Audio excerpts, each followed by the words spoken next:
Da ist ja nicht viele Leute drin, Stella. Das machen wir jetzt, das ist eine Privatveranstaltung. Mit dem Film habe ich so das Gefühl. 3. Ach, das warst du jetzt wahrscheinlich. Und wer ist drin im Chat? In YouTube?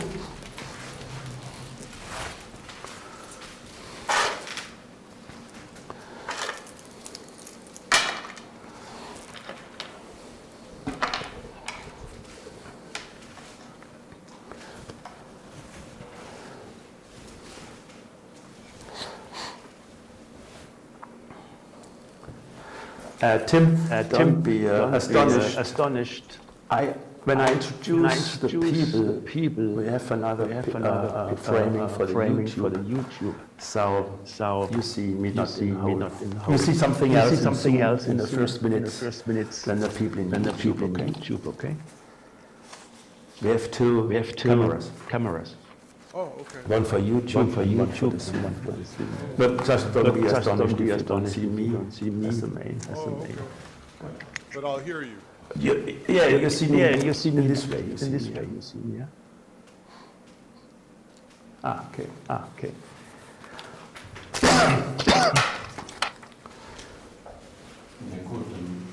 Pass auf, und wenn die dann sprechen, pinst du den Sprecher in Zoom und machst Vollbild. Okay. So let's start the show, I think, yeah. Not without November, you can remember blues. We'll have a little check on YouTube then.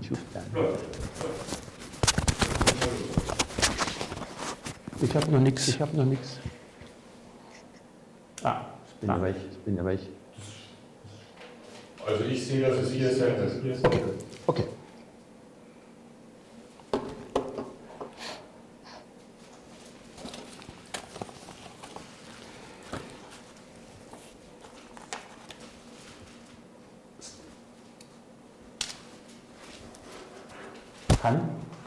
Christian? Ja. Okay. Good evening. I'm Michael Grossman from the 5,000 Poems Collective. Also from the collectives are here in the panel Tim Blank. You will see him later on in the whole. And Stella, and she will translate from German in English and English in German. Will be translating it. And Christian, our technician, without a picture. The other activists like Henning and Jihad, they will introduce themselves. It's the best thing, I think. On my T-shirt, and I think it's a very strange frame, is esse est percipi. It's a Latin phrase. It means to be is to be perceived. For us, this means people who are locked away simply disappear. This is especially relevant concerning political prisoners, of course. And to prevent this disappearance, it is especially necessary for movements like the ones joining us tonight, thank you for this, of course, to exist and to highlight them, the activists and their work. They will do it then.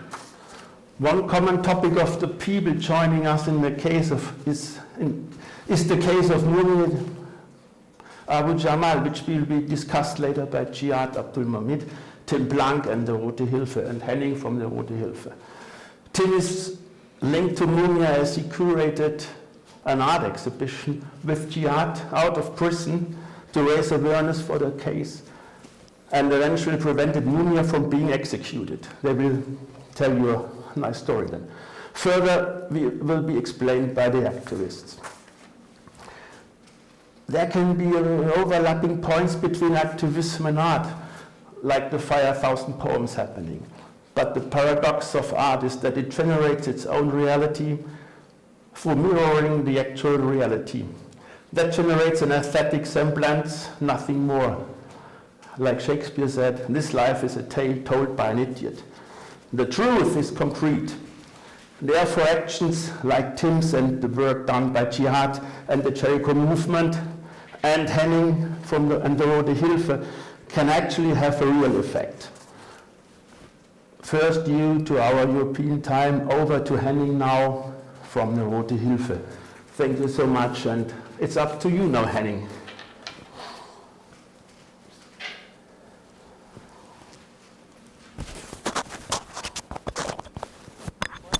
über die Einladung heute Abend und werde gleich erstmal unsere Organisation, die Rote Hilfe, vorstellen und dann auch ein paar Entwicklungen zum Thema politische Gefangene, die es hier in Deutschland gibt. Ich freue mich sehr, heute mit den Aktivisten aus den USA zusammen eine Veranstaltung zu machen. Danke, dass das ermöglicht wurde.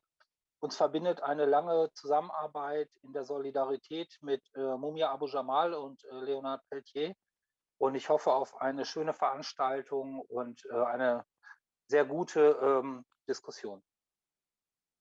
Und ich möchte mich sehr bei Stella für die Übersetzung bedanken.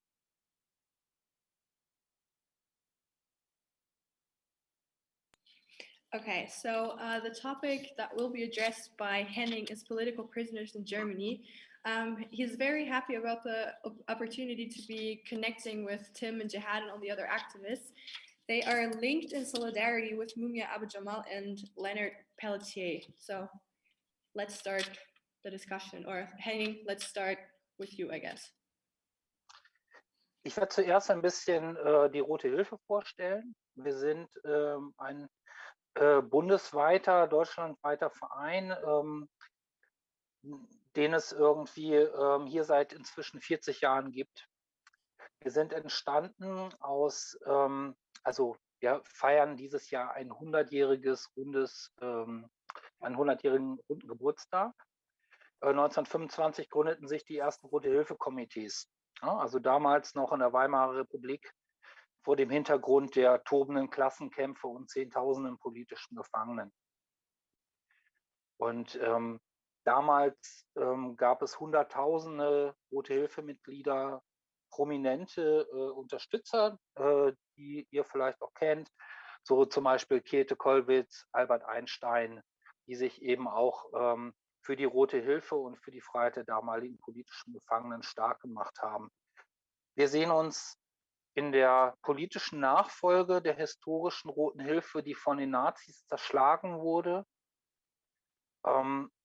die aber bis in die späten 30er Jahre noch Menschen verstecken und außer Landes bringen konnte, und organisieren heute Solidarität mit politischen Gefangenen und Menschen, die von Repressionen auch auf Demonstrationen zum Beispiel betroffen sind.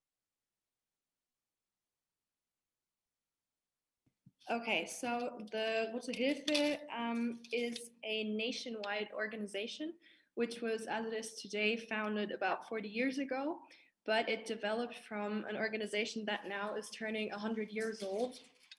And for example, in 1925, first committees of the Rote Hilfe established themselves, which was then still in the Weimarer Republik. There were about like 10,000 political prisoners, and they had supporters like Käthe Kollwitz and Albert Einstein. And today they are focusing on the political legacy of the Rote Hilfe, which was actually destroyed by the Nazis, but still hid people until the late 1930s. And today they're standing in solidarity with political prisoners and people who are facing repression in the context of demonstrations and so on. Sich eine Vorstellung zu machen, in welcher Größe wir arbeiten. Wir haben heute deutschlandweit um die 50 Ortsgruppen und rund 13.000 Mitglieder. Wir sind natürlich eine Mitgliedsorganisation. Darüber hinaus finanzieren wir uns von Spenden. Wir sind staatlich unabhängig. Der Staat gibt uns nichts, ganz im Gegenteil. Er mag uns nicht besonders und das ist auch ganz gut so. Sondern wir sind tatsächlich ein unabhängiger Verein. Ein sehr wichtiger Anspruch von uns ist, dass wir strömungsübergreifend und pluralistisch arbeiten. Wir sind eine Solidaritätsorganisation für alle Linken. Ja, das können feministische Bewegungen sein, Menschen mit gewerkschaftlichem Hintergrund, Antifaschistinnen und Antifaschisten, Menschen, die internationalistisch arbeiten. Die Klimabewegung bekommt immer mehr Bedeutung. Ne? Das bedeutet auch mehr Repression. Auch da haben wir viele Mitglieder und viele andere mehr. So arbeiten wir. Wir sind ein sehr pluralistischer Verein Und unser Anspruch ist, auch wenn Linke verschiedene Analysen haben und sich manchmal vielleicht auch in der Alltagspolitik unterscheiden, im Fall von Repression wollen wir mit dazu beitragen, dass alle zusammenstehen und dass wir uns kollektiv gegen staatliche Angriffe wehren können.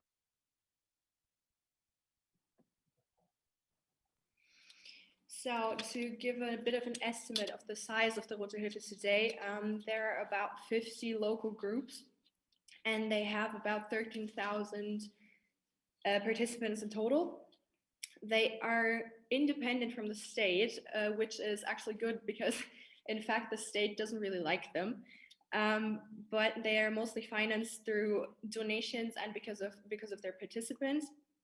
What is important is that they are a pluralistic organization and they work through overlapping a lot of different movements. Like there might be feminist movements, there's also the climate movement, other anti-fascist movements, there might be internationalistic movements. So even though that left movements might be different in what they stand for, they're united in that they can all face repression, and it's important for the Rote Hilfe to unite them in solidarity and stand together against that repression. Die Mitgliedsbeiträge und die Spenden sorgen dafür, dass wir politische Prozesse begleiten können. Wir sind in der Lage, im Normalfall 50% aller Prozesskosten zu übernehmen und in Härtefällen sogar noch ein bisschen mehr. Wir vermitteln linke Anwältinnen und machen Solidaritätskampagnen. Wir sind zum Beispiel auch gegen jede Form von Gesetzesverschärfungen. In meinem Bundesland soll es gerade ein neues Versammlungsgesetz geben, das sich sehr gegen linke Demonstrantinnen und Demonstranten richtet. Und da halten wir mit vielen anderen Initiativen dagegen und sagen, nein, wir wollen frei demonstrieren, wir wollen keine Repression und keine Überwachung. Das ist Teil unserer Arbeit und sehr wichtig. Ich weiß nicht, wie das in Amerika mit dem Rechtssystem ist. Wir raten immer allen Menschen, verweigert die Aussage. Ihr seid nicht verpflichtet, dabei zu helfen, euch selber verurteilen zu lassen, sondern ihr müsst euch nur politisch vor Gericht verteidigen und ihr müsst vor allen Dingen eben auch solidarisch mit anderen sein. Das ist auf der Straße so und das ist auch später so, wenn es zu einem Gerichtsprozess kommt. Darüber hinaus bieten wir Workshops an, wie Menschen ihre Rechte auf Demonstrationen und politischen Aktionen wahrnehmen können und informieren darüber, was sie an möglicher Repression erwarten können. So about the participating fees and the donations, they accompany political processes. They are able to fund about 50% of the costs that occur in such processes. In like serious cases, that might be more. And for instance, they connect people to leftist lawyers, and they do campaigns for solidarity, and they stand against any form of like making laws more serious. Like for example, in Henning's hometown or in Henning's state, there is currently a new law being established which makes it harder for left people to organize demonstrations, also in terms of surveillance and everything. And they always tell people that they are not obliged to tell people anything. They do not have to say anything. They're only obliged to defend themselves politically in court, but they do not have to help convict themselves in a way. So they also do workshops about how they can stand for their rights and how they can use their rights, and also how they can be solidary with others. And they also do campaigns on what forms of oppression they might be facing. Ich möchte das an zwei Themenkomplexen ein bisschen verdeutlichen. Sicher wisst ihr, dass es hier in der BRD einen starken Rechtsruck gibt, sowohl im Parlament durch die AfD, aber auch auf der Straße gibt es eine Menge rechte und militante Neonazis, die eine reale Gefahr für Migrantinnen sind, für alle Menschen sind, ne, die nicht in das Weltbild der Rechten passen. Und es gibt Protest von Antifaschistinnen und Antifaschisten. Es ist so, dass zum Beispiel eine junge Aktivistin, Lina, aus der Stadt Leipzig, vor rund einem halben Jahr festgenommen wurde. Mit einem riesen medialen Aufwand wurde sie zur Quasi-Terroristin erklärt, weil sie eben angeblich Straftaten begangen haben soll. Und diese mediale Kampagne lehnen wir natürlich ab. Wir arbeiten dagegen und fordern, dass Lina freigelassen wird und dass aufgehört wird, Antifaschisten zu kriminalisieren. To highlight that on two subjects, first of all, there is a big move to like the political spectrum on the right at the moment in Germany in general. For instance, through the AfD, which is the right-wing party in the German parliament, and also just simply on the street, we have more militant right-winged people, also neo-Nazis who are a real danger for migrants and all kinds of people who don't fit their vision of the world. So of course there's protests by anti-fascist groups. And for instance, a young activist called Lina from Leipzig was actually arrested, and there was a huge media attention to that case, and they really turned her into that kind of terrorist through the media, which the Rote Hilfe is of course fighting against, and they are working for that Lina will be liberated and not convicted. In einem anderen Teil von Deutschland, in Stuttgart, das ist in Süddeutschland, gibt es die beiden Aktivisten Jo und Die. Jo und Die wird vorgeworfen, in einer Auseinandersetzung mit Neonazis gewesen zu sein. Sie haben mehrere Monate in Haft verbracht deswegen. Ja, also während Rechte, auch Corona-Leugner, zu Tausenden in Stuttgart demonstrieren können, wurden diese beiden eben inhaftiert, stehen jetzt vor Gericht. Gerade in den letzten Wochen kamen mehrere neue Erkenntnisse auch ans Licht durch Zeugenaussagen, dass die Anklage, so wie sie ist, wahrscheinlich auch gar nicht stichhaltig ist. Nichtsdestotrotz, sie sind aktive Antifaschisten, das streiten sie auch gar nicht ab, aber sie wurden eben auch für Monate gefangen gehalten. Das ist eine Tendenz, die sich hier gerade in Deutschland etabliert, der wir entgegenwirken wollen. Dafür haben wir eine Kampagne gestartet, und diese Kampagne heißt: Wir sind alle Antifa, wir sind alle links, um eben zu zeigen, muss gar nicht wirklich in der Antifa sein, sondern du kannst auch in der Gewerkschaft sein, du kannst irgendwie einfach in irgendeiner demokratischen Initiative sein, aber dass der Antifaschismus und das aktive Eintreten gegen rechts eine legitime Aktivität ist, Rassismus, Islamfeindlichkeit, Antisemitismus aktiv irgendwie zu bekämpfen, das finden wir richtig, und da sind wir solidarisch, und das ist eben Teil unserer politischen Auseinandersetzung mit den Behörden.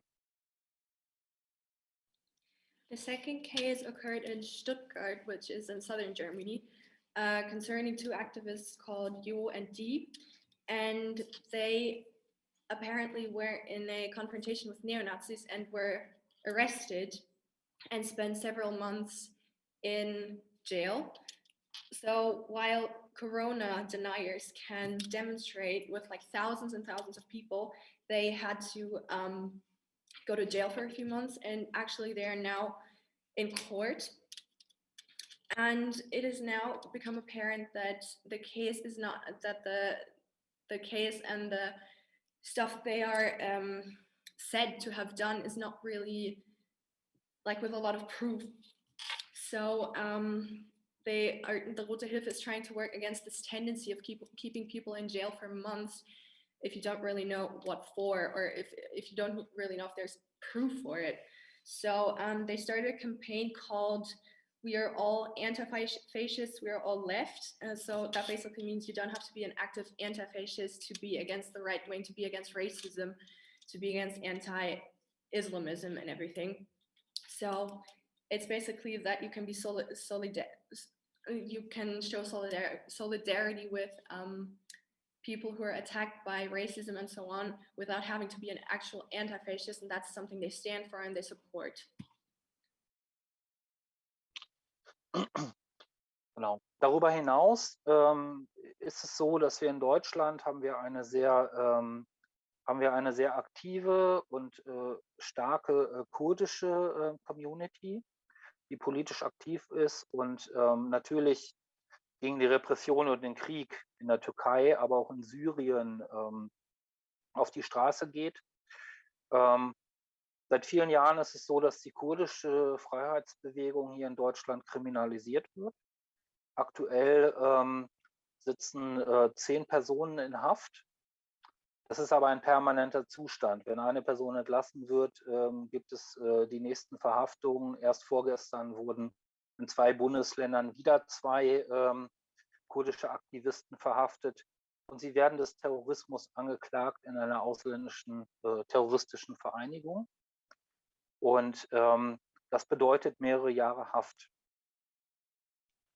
Also wir sind der Meinung, das ist ein völkerrechtlicher Konflikt. Wir sind gegen die Kriminalisierung der kurdischen Freiheitsbewegung und versuchen, diese Prozesse solidarisch zu begleiten, Öffentlichkeitsarbeit zu machen und gegen dieses diffamierende Bild gegen die kurdische Bevölkerung aktiv zu sein.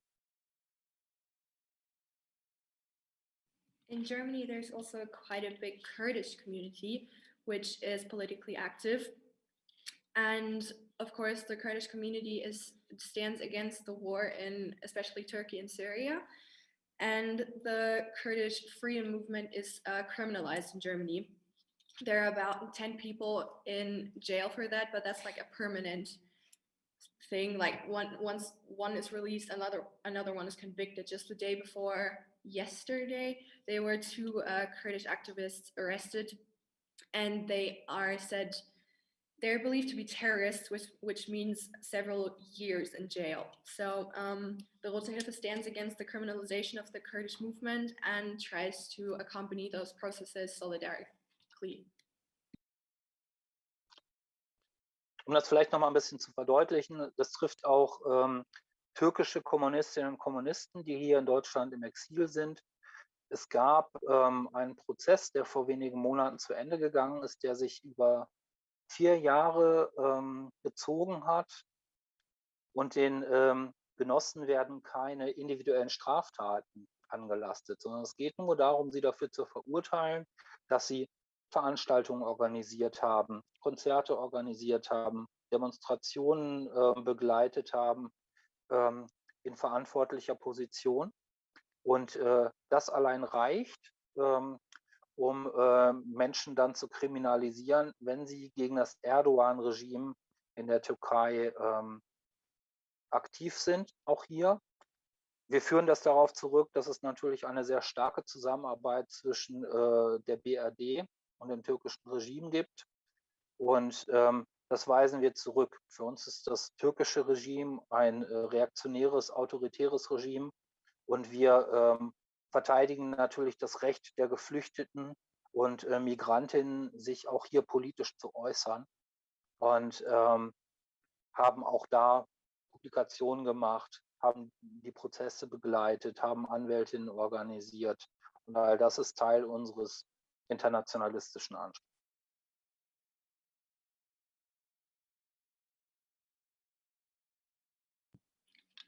Also, this repression also hits Turkish communists who might be in exile in Germany.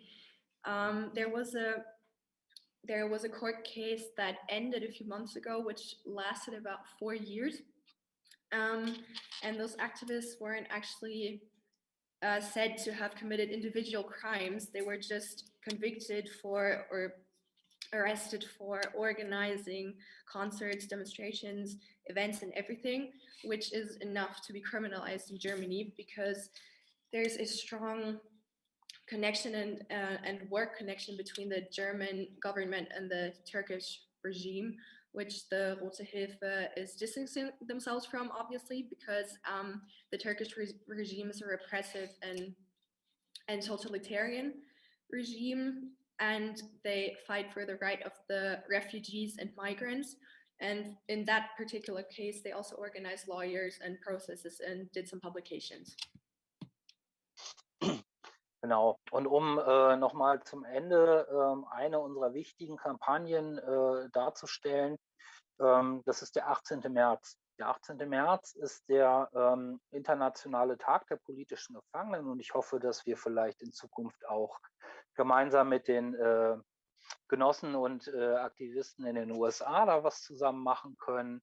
Der 18. März ist ursprünglich der Tag der Pariser Kommune gewesen und wurde dann von der Kommunistischen Internationale in den 20er Jahren als Tag der politischen Gefangenen deklariert.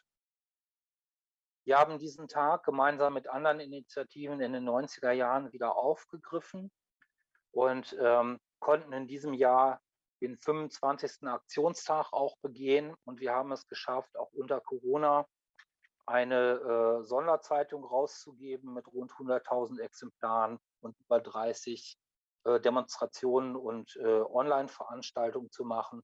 Dort stellen wir verschiedene Solidaritätskampagnen für politische Gefangene vor, geben den Gefangenen, wenn es geht, auch selber eine Stimme und fordern selbstverständlich ihre Freiheit. Das ist eine der wichtigsten Arbeiten der Roten Hilfe.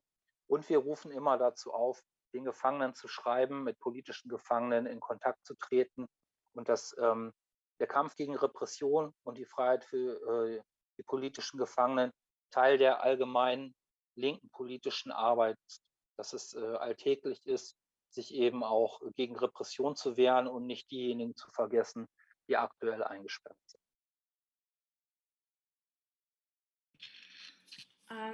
To end on a little bit more actual note, there's a very important campaign which is the 18th of March every year. It's the International Day of Political Prisoners, where he actually hopes to maybe be able to do some campaigns or actions in the future with the comrades from USA.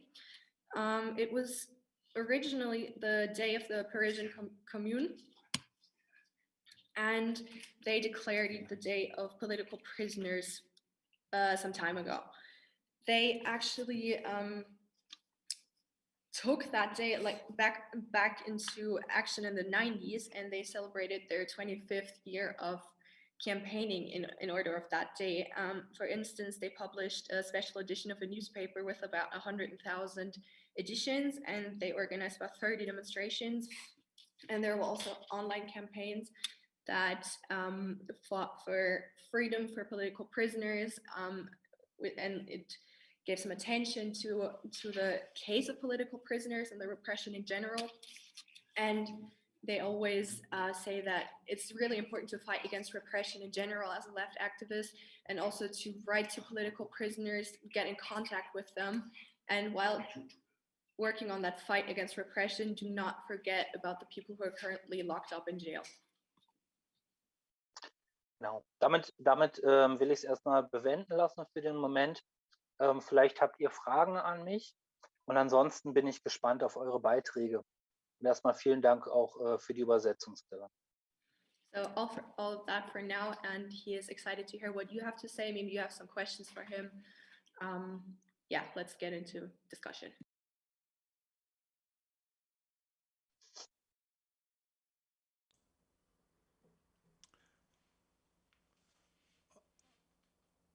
Well, first I'd like to say I'm so grateful for the opportunity to be here, and I want to extend my love and solidarity and admiration to the Rote Hilfe and to Henning and to everyone who is participating in the international efforts to free political prisoners wherever you might be.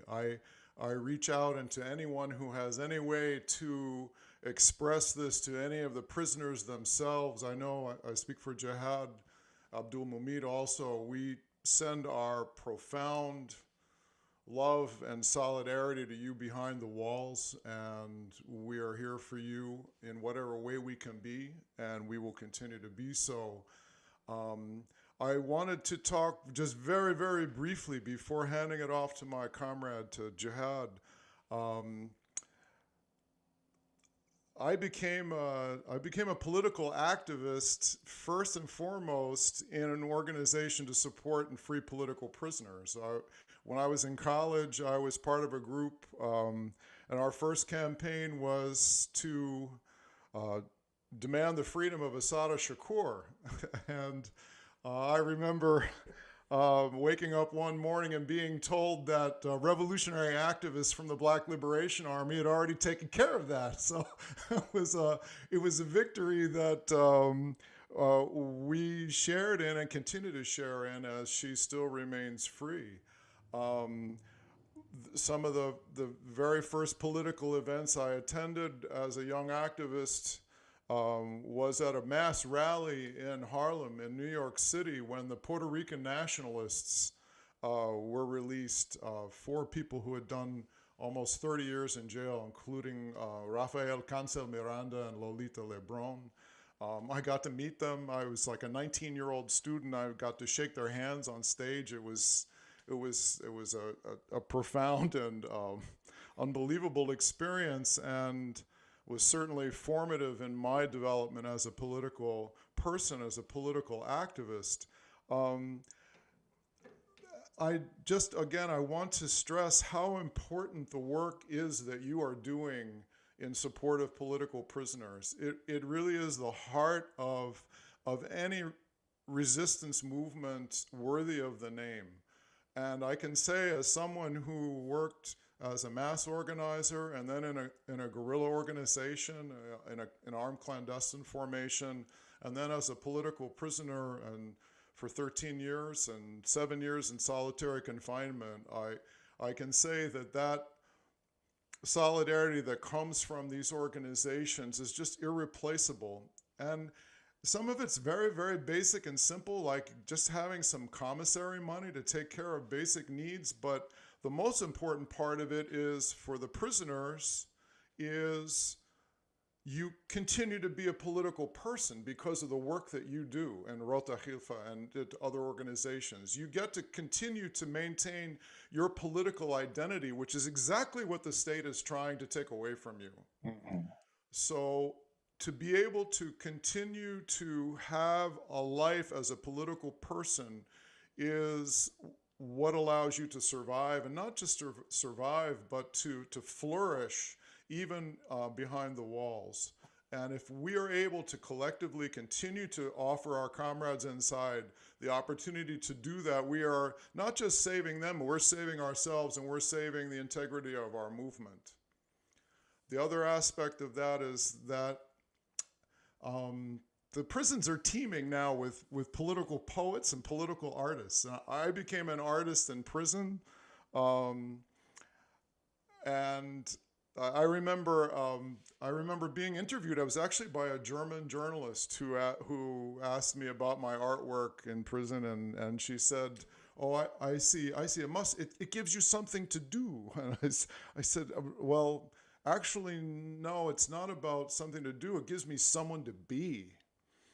And I have learned in the 30-some years since then, as I've continued to develop a career in the arts, it is a profound way to continue important political work on another level. Because at its essence, art is about continuing to create solidarity, human connection. In the African languages, the word Ubuntu, that sense of that interconnectedness of our humanity, the inextricable links that we share.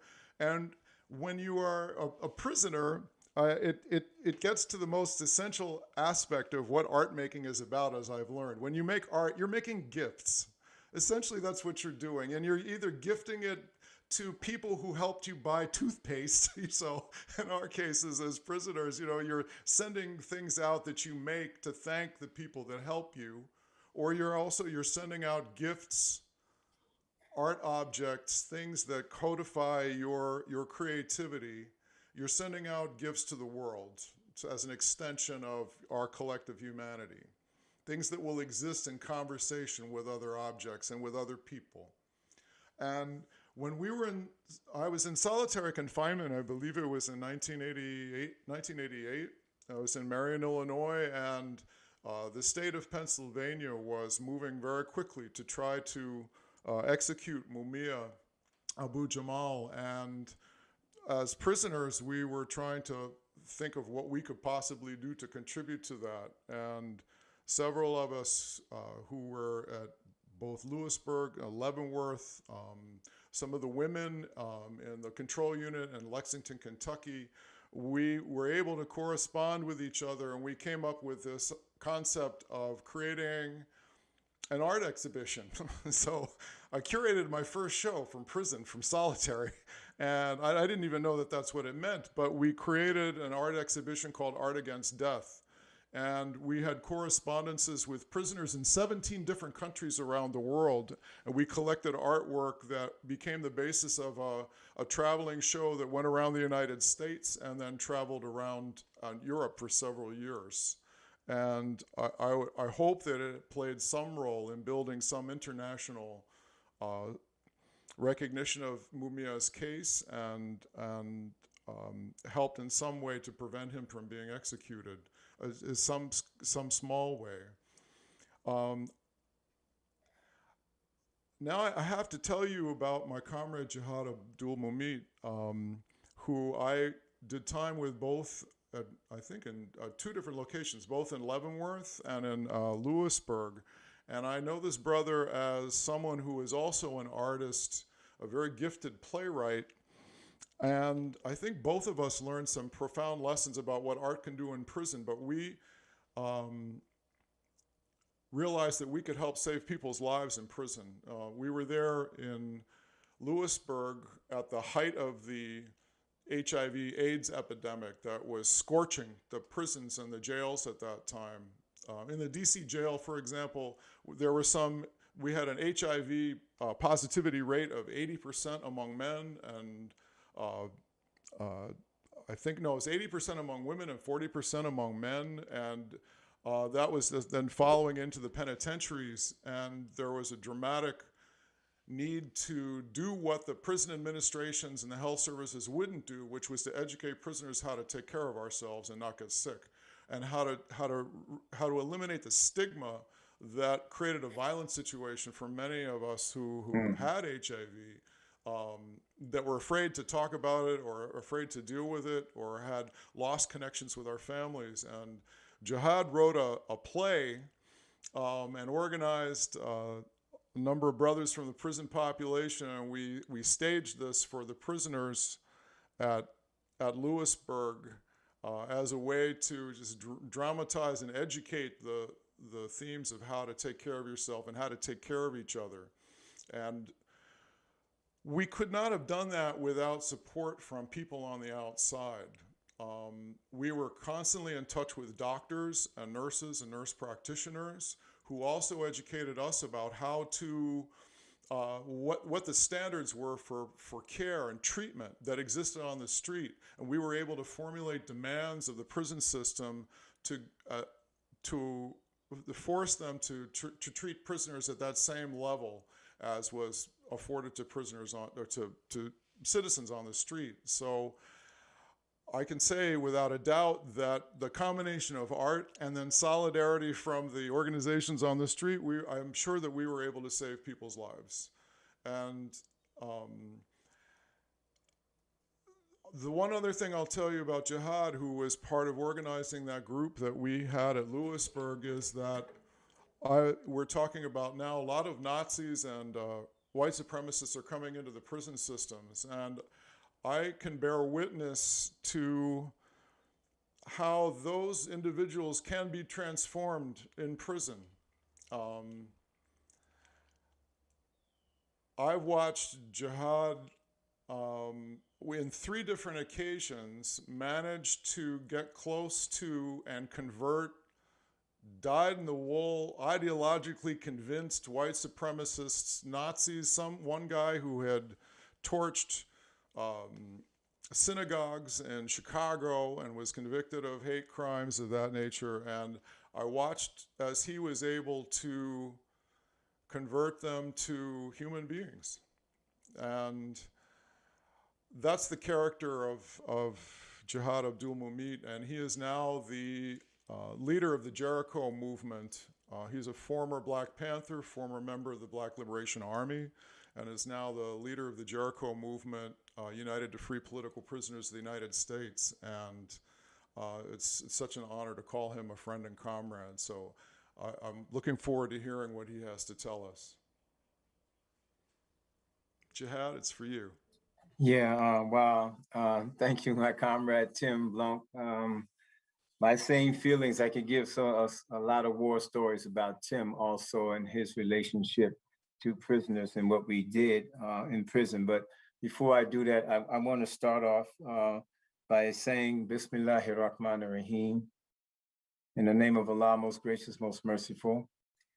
And Assalamu alaikum to everyone. Greetings of peace to everyone. I thank Brother Michael Grossman and Brother Henning and Sister Stella and everybody else that's been involved in bringing this presentation together.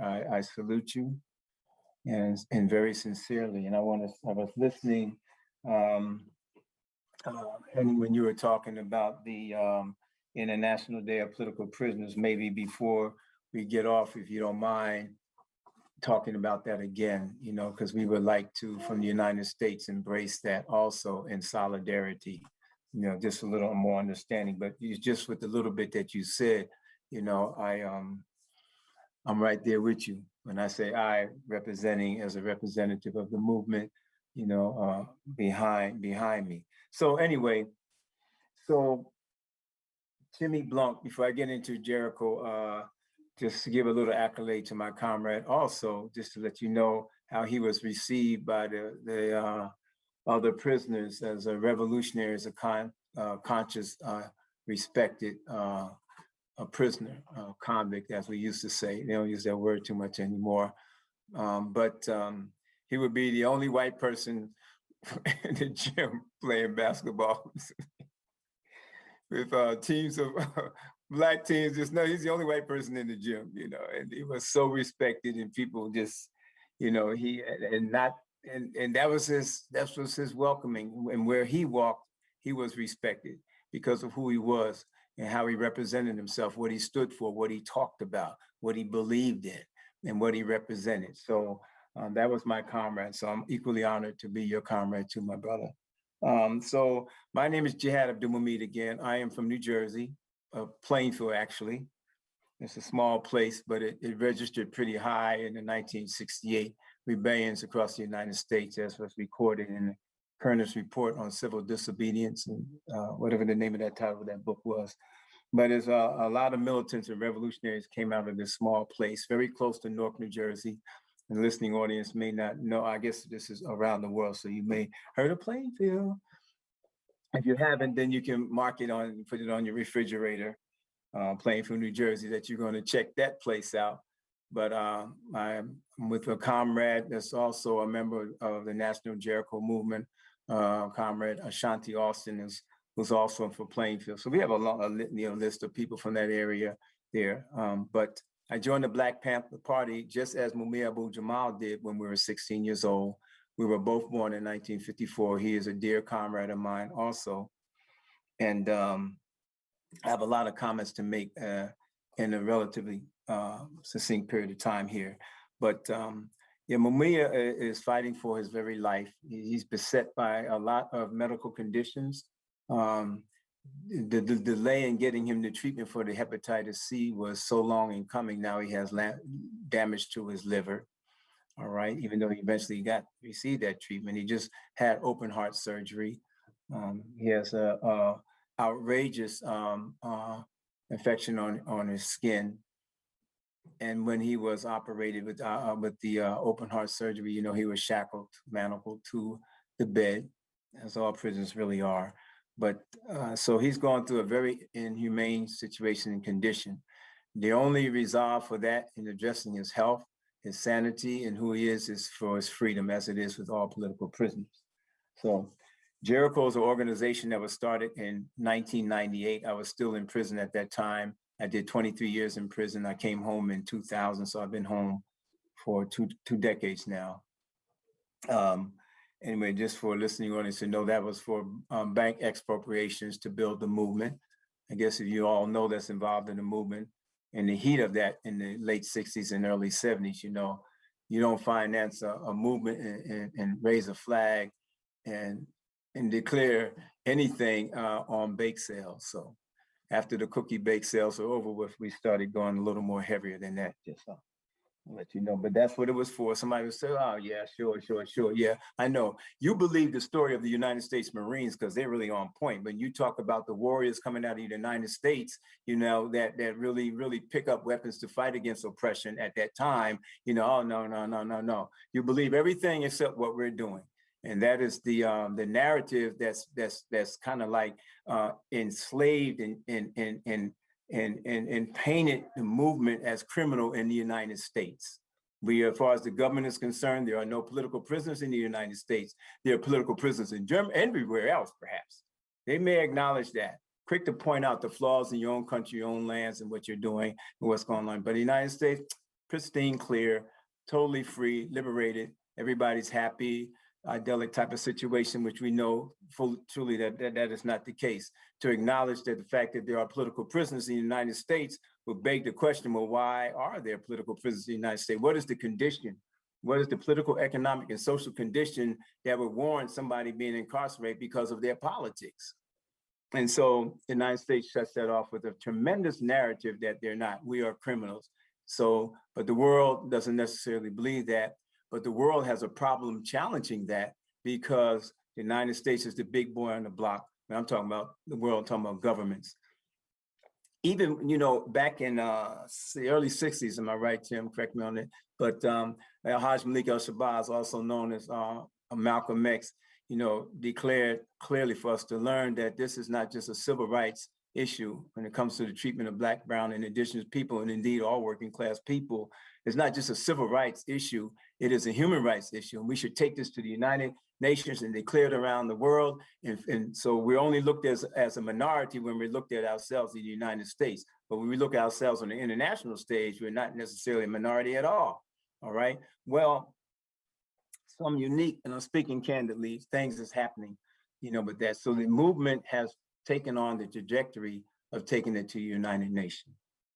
And we found out to our chagrin, to our disappointment, how impotent the United Nations is when it comes up to challenging anything that a place called the United States of America does. It's just impotent. Matter of fact, I don't even think the United States just thumbs itself at the UN. I don't even know if it paid its dues or not. It's just an arrogant place, and it doesn't give it the respect. Now, the United States may use the United Nations as a voice to speak and condemn other countries, but it's not reciprocal coming to this. But nevertheless, as I talk, we continue to raise high the reality and the necessity of declaring what's happening to Black, brown, indigenous, and working class people in the United States as a human rights violation. This is a violation of our human rights. It is actually genocide in many, many respects, in all respects, actually, you know. But also we recognize as a strategy, you know, we may be attacking this on many other levels besides that. So, but the Jericho Movement, when we say we support political prisoners, we say that we support all political prisoners. Those that stood up for freedom and justice and fought at that particular time, mostly economically, for a socialist government in the United States. Not only the Black Panther Party was a Marxist-Leninist organization. I guess our Bible then was Mao Zedong's Red Book, the quotations of Mao. And we followed that line of thought. And so many of the prisoners still in confined are Muslims, Black Panthers, Black Liberation Army members. We have anti-imperialists, and we have one brother, dear brother, Jan Lyman, who's been down over 3 decades now. He comes home tomorrow, as a matter of fact. So the fact that he's coming home doesn't speak anything about justice. Justice denied is justice delayed is justice denied. You know, and the fact that his time ran out, just like me coming home with Tim, you know, we went to the parole board. It's like, not like they just let us go, oh, okay, you deserve to be home. It wasn't like that. So the few of us that are home, most of them in most cases, because about the sentence structure that we had that allowed us to come home on that. It's no favor at all from the government, even though there have been some that was pardoned by Bill Clinton, particularly the Puerto Rican nationalists. And on the Barack Obama's last day, he had pardoned Oscar Lopez Rivera, who's also my comrade, and Tim's comrade, and Chelsea Manning. So in any event, when we say we support political prisoners, we're talking about, as I think Henning was saying also, we provide logistical support also. We write them. We involve them in our organizing and our strategies. We invite their suggestions and their input. We provide finances for commissaries, Tim was pointing out.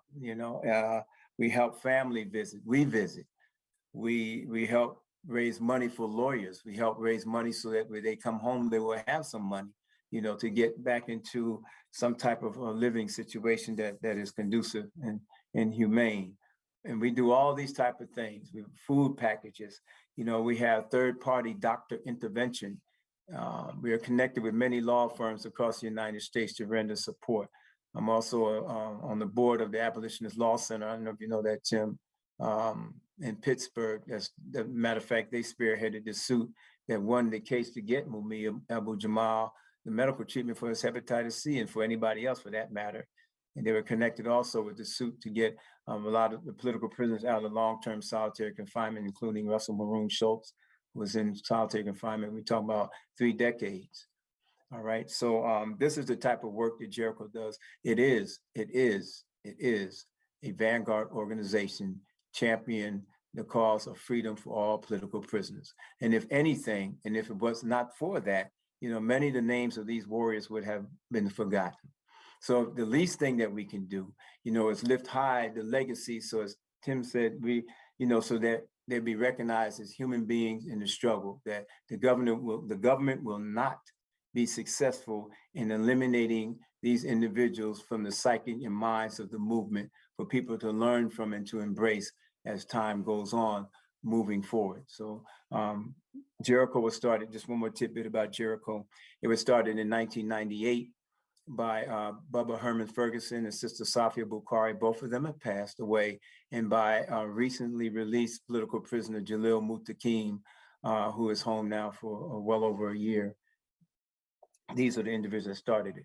Jericho is an organization that's primarily led by former political prisoners. That's unique within itself, is political prisoners are in the ranks, in the staff, if you want to use the nonprofit word. They're in the ranks of leadership of the Jericho Movement. So the ones that we represent are in the movement, along with all of those that come along to embrace, which we love and we need so importantly. One of the things that Jericho does, and I talk, Henning, make sure that you hear me about bringing back the International Day of Political Prison, because that international connection is very important. But the conditions that resulted in our freedom fighters being incarcerated, regardless if they took an action against the government or regardless if there was frames set up, like Mumia really didn't do it, Imam Jamil Al-Amin didn't do it, and now you're facing life sentences, or if you actually committed an action in the movement, we don't focus on the guilt or innocence. Now, legally, that's the strategy, obviously, if somebody's trying to get out. But as a movement in educating people, we're not focusing on the guilt or innocent of our freedom fighter. It's like asking about the guilt or innocent of Nat Turner. You look at Nat Turner, when you look at Nat Turner in a history book and you see him, is he a criminal or is he a hero? The fact that he killed the slave master, what does he make him to you here, 300 some years, 200 some years removed from that? How do you look at that? And if you look at him as a criminal in a history book, reading that about him, that means you look at us as criminals too. And you need to really reevaluate that.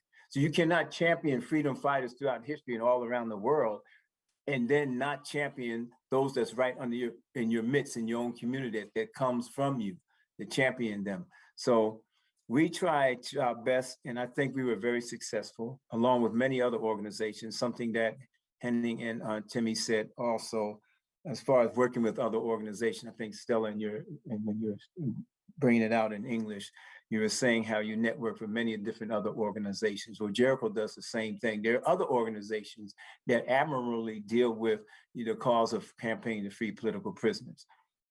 And we work with all of them. There's a network of organizations. We just don't do it alone. We're not the only one in the spotlight. So I champion all those organizations that work with political prisoners, and those may be included Anarchist Black Cross, the Malcolm X Grassroots Movement, the Malcolm X Commemoration Movement, the Northeast Political Coalition, Political Prisoner Coalition, any organization that does that. We work with them, and we have chapters, Jericho chapters, all throughout the United States, and so that's what we do. Those conditions that we were imprisoned for, they still exist today. Many of us were in prison because of a program by the FBI called the Counterintelligence Program. The Counterintelligence Program. They call it COINTELPRO. That's the acronym for that. Counterintelligence Program. COINTELPRO is a program designed by the FBI to make sure that there's no Black leadership, or as they say, a Messiah to rise out of the people. And they would do everything to destabilize the movement. And there was a senator out the Midwest, Frank Church, that brought to Congress that the counterintelligence program of skullduggery, lie, deception, deceit, framing, setting up people, and even killing people was illegal. And Congress had this hearing, as in the 60s, or late 60s, they call it the Church Senate hearings in the Senate. COINTELPRO is illegal, but there was no action done in terms of even slapping the hands of the culprits of that. It's just declared illegal. So it kind of like fades, and it comes back in even more profound manner by any other name. Now, every last one of those tactics that the counterintelligence program did that was deemed illegal by the United States Congress, the Senate, is legal today. And many of the same conditions exist today. The killing of police, I know even from Germany or for wherever we're looking at right now, you see the news happening in the United States. And because of the advent of the cell phone and the camera, we see just how outrageous, ridiculous, how pervasive it is every single day. That Black and brown and indigenous people are victimized by racist police violence in the United States. Now you say, was this happening more and more? No, probably not. Now you have a camera to witness it. Before, somebody gets shot 41 times or whatever the case may be, or get shot in the back of the head, or bust into somebody's apartment like Breonna Taylor, or have their knee on somebody's neck like George Floyd. Well, the knee has been on a lot of people's necks for a long time. There are a lot of bodies at the bottom of the Mississippi River and every other river in a place called the United States of America. A lot of people have been hung by trees, castrated, physically, politically, economically, socially, by this government, and it continues to exist. And every day, even with going back to the question of political prisoners, even when talking to people today, schools, colleges, or whatever the case be, guess what? When we talk about our freedom fighters in prison, we almost have to start all the way back in time with the slave revolts and why standing up and fighting for your freedom is important. And this happened and that happened. And today we have political prisoners, we have prisoners of war, we have freedom fighters, because that just speaks to how successful the United States was able to paint a narrative of all of us being to criminalize the movement. And not only that, sisters and brothers, they're doing it now with the activists in the Black Lives Matter movement that's getting arrested in the streets. Many of them are faced with very serious charges. They are criminals. Then that's how it will be recorded as far as the United States government is concerned. And I give this warning to all of us listening in the United States. As Timmy said, supporting political prisoners has to be synchronized, has to be centerpiece to any movement that profess liberation and freedom for its people. You cannot have a legitimate movement and every time somebody gets arrested, and every time somebody gets confined and decades go by and you don't represent them, you just constantly out there, yeah, freedom, defund the police. And here you got people that are rotten in the prison, because a lot of these freedom fighters we're talking about now, you do the math, we're talking about getting arrested in the 70s. Well, what year is it now, by the way? So we're talking about 50 years, you know, so in prison, and you know, defund the police, and even though that's unnecessary, so don't get it wrong. Yes, keep up that, but it has to be somewhere. That's a cornerstone. If you're catching the corner of my screen, you know, where we have campaigns to acknowledge and strive to free these warriors that's been captive. How can you have a movement and don't acknowledge that? So-and-so, brother so-and-so, or sister lady that gets arrested in Black Lives Matter protests. I'm not talking about the organization. That's a distinction. I'm talking about the clarion call, Black Lives Matter. Poor and oppressed people's lives matter. Indigenous lives matter. Brown lives matter. I'm talking about that, just like the clarion call back in our day was all power to the people. You said all power to the people didn't necessarily mean you're part of the Black Panther Party, but we all know what all power to the people meant. But, you know, we can't have a movement moving forward and demanding this and demanding that. And I'm going to bring it to a close here in a minute.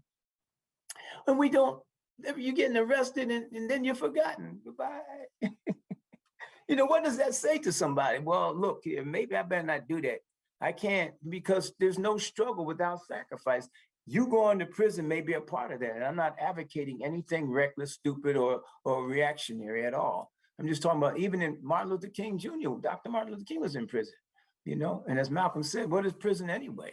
You're in prison right now. If you're in a country that's oppressing you, it's a prison in a relative way. You know, it may not seem like that in a place called the United States of America, where we can enjoy flushing toilets and running water. I have a 4-bedroom house. I can show you that, you know, like that. But that's on the back of, that's just a result of exploiting people all around the world, starting with the slaves brought from Africa. And it's such a complicated contradiction, as you well know, but not to get into all that, but that's how we are. So here we are now championing the conditions, the same conditions that our freedom fighters that's been in prison now for decades fought for there. And if we can't make that nexus, that connection, then we're being very superficial. And your enemy that have these think tanks that know that, they know that. They know that there's no real gas in your engine, you know? And the last thing I want to say before we open up for some questions, why it's important to have an international community of support. And what Henning says, he's going to re-explain again, is that the enemy knows when you're superficial. They have people that pay, they change the shift on you. I mean, you forgot what you did last weekend. What did you do, Michael, last month, Thursday? Well, guess what? Somebody that's surveilling you, they know.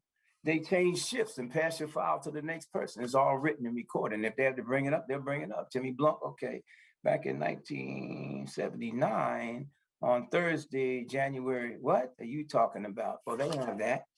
You don't have it. You can't even remember. We're working against a very devious, diabolical system. All right. So there's a lot of things that really, really have to be done, you know, when we're addressing this type of oppression. But like I said, not to be the dead horse, we have to make sure this cornerstone of prisons are there. The United States government, and this is, listen, there's a teaching lesson for everybody listening.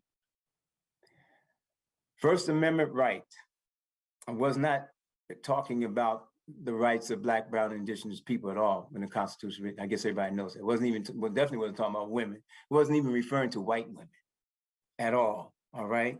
A white man document.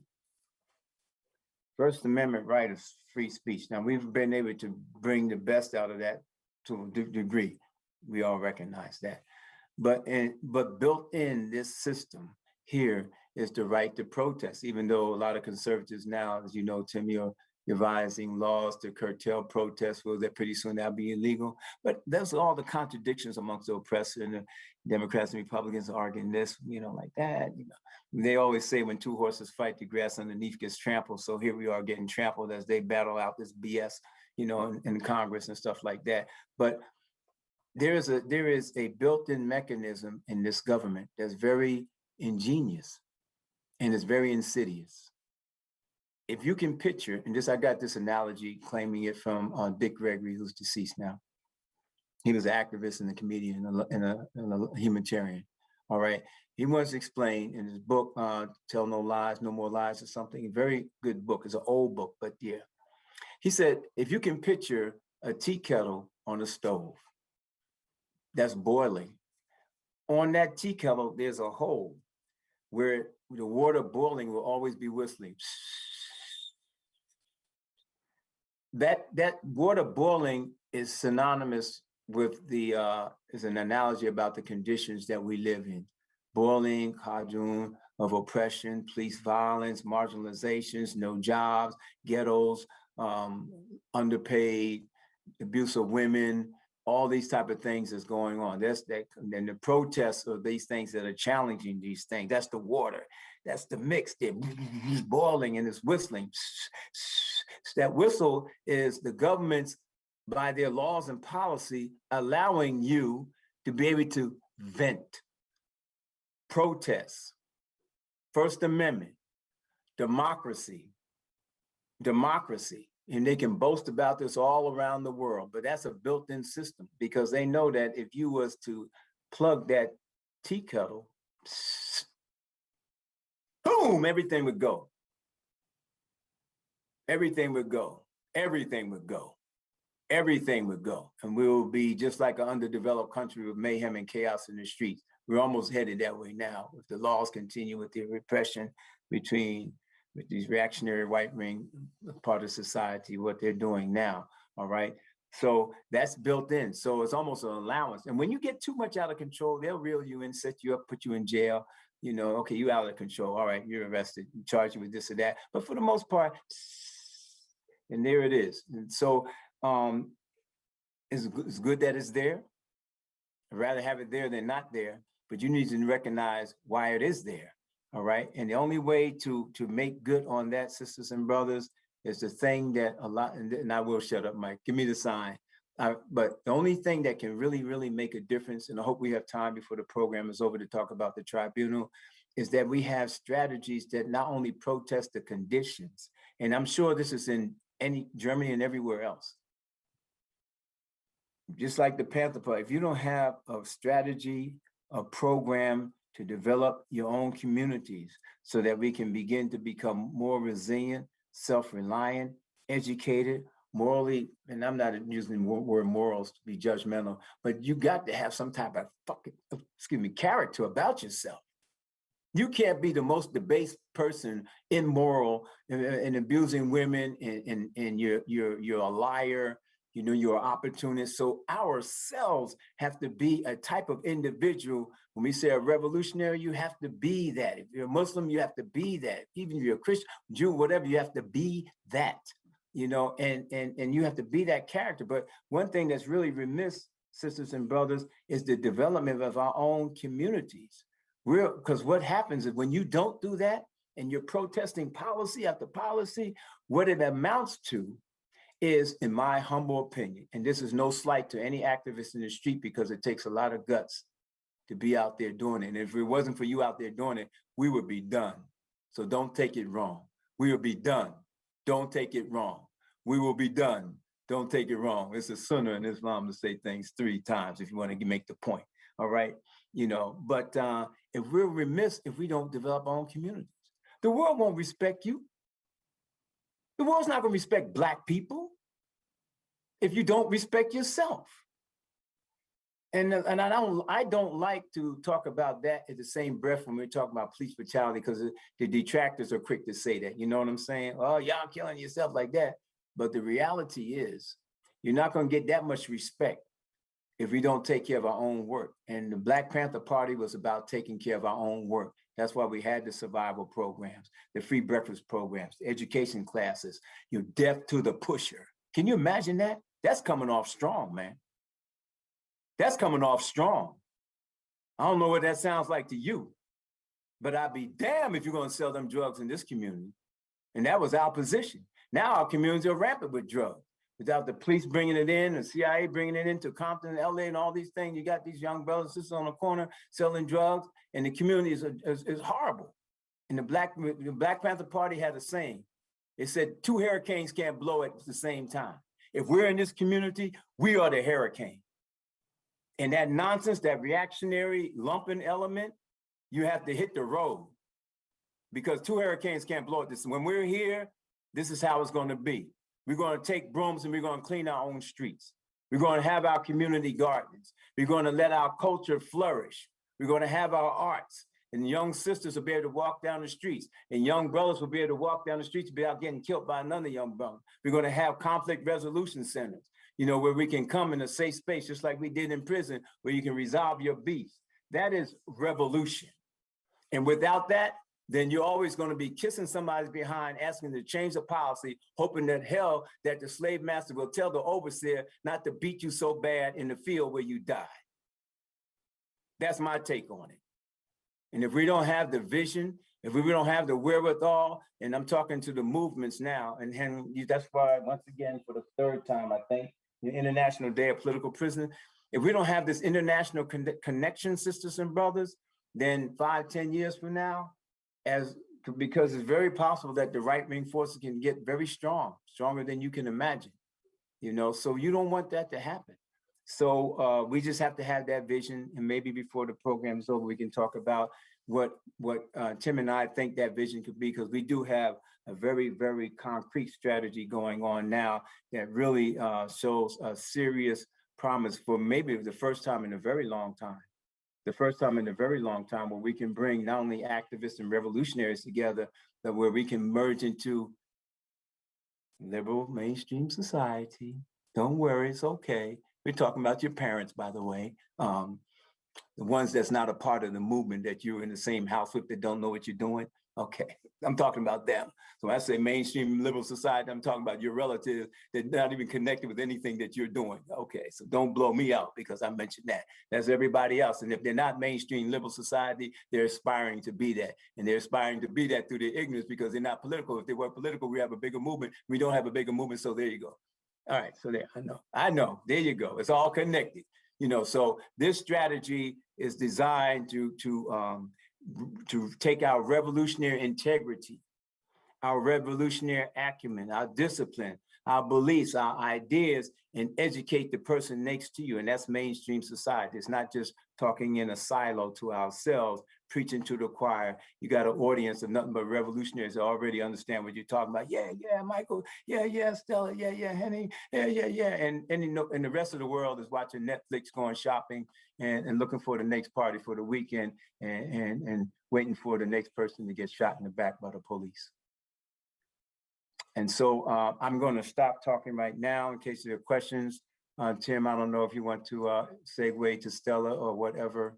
I probably said too much. If I offended anybody, I apologize. Sometimes I get off the hook a little bit, you know, but it's out of love and respect and sincerity. Hopefully you can catch the good points that I said, and I was too sarcastic sometimes. Excuse me, that's just how I am, rolling like that.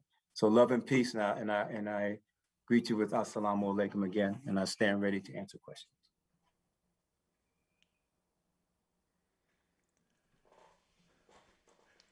Well, that was what we used to hear in Lewisburg, some of the organizational functions. Jihad was always a teacher, an imam, and would be teaching us at every turn. And you haven't lost any of your fire, brother. You haven't lost any of your fire.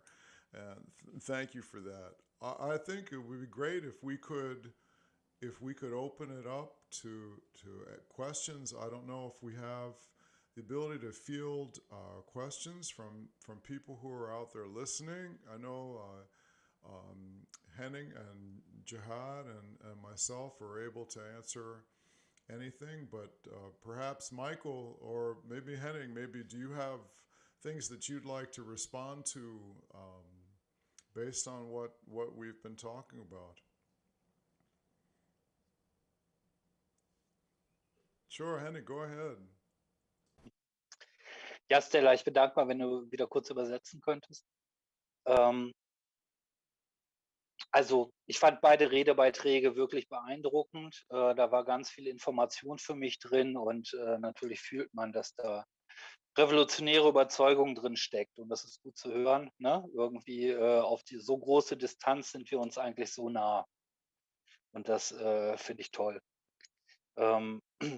Ich möchte nochmal darauf eingehen, was Jihad gesagt hat. Ich fand den Vergleich mit dem Teekessel sehr gut, weil ich glaube, dass es genauso ist. Und wir als Rote Hilfe sind immer da. Wir sind da, wenn Menschen einfach, ja, vielleicht irgendwie Grenzen überschreiten. Ne? Das war ja so ein bisschen das Bild. Sich Freiräume erkämpfen wollen, um eben gegen Faschisten, gegen Krieg, gegen Diskriminierung auf die Straße zu gehen. Und ich glaube, genau das ist unsere Aufgabe. Und ich fand es sehr stark auch zu sagen, dass wenn neue Bewegungen entstehen, wie jetzt Black Lives Matter, mein größter Respekt und meine größte Solidarität zu dieser Bewegung, dass sie, genau wie wir alle, nicht vergessen dürfen, dass es immer noch Menschen in den Gefängnissen gibt, die genau für die gleiche Sache gekämpft haben und für deren Freiheit wir kämpfen müssen. Aus unterschiedlichen Kontexten, aber im Prinzip geht es immer um das Gleiche. Menschen kämpfen für die Freiheit, Menschen werden inhaftiert. Jede neue Bewegung, die kommt, darf sie nicht vergessen und muss für ihre Freiheit streiten. Und das fand ich ein wirklich sehr schönes Bild. Das gibt mir sehr viel Kraft. Okay, so first of all, a big compliment from heading to both of your speech. To your speeches, there was a lot of information that he found very interesting, and it's interesting to see how close you are over such big distances, like the continental distances, obviously.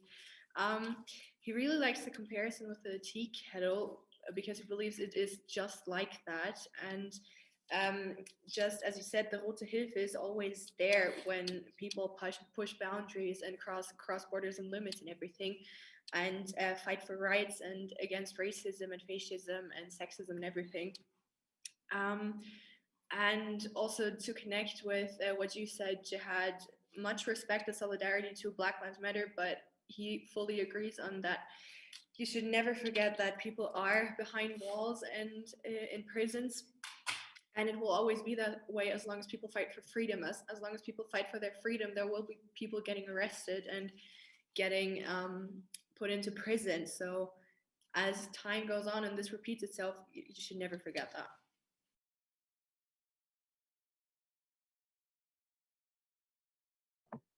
I think that, thank you, Stella, and thank you, Henning. I think just if I make a comment that just even reinforcing that again in another way, that freeing acknowledging political prisoners, and doing whatever you can from whatever space you're working from to support campaigns that free them, because your organization may not be situated or set up within your mission to deal with it. I understand.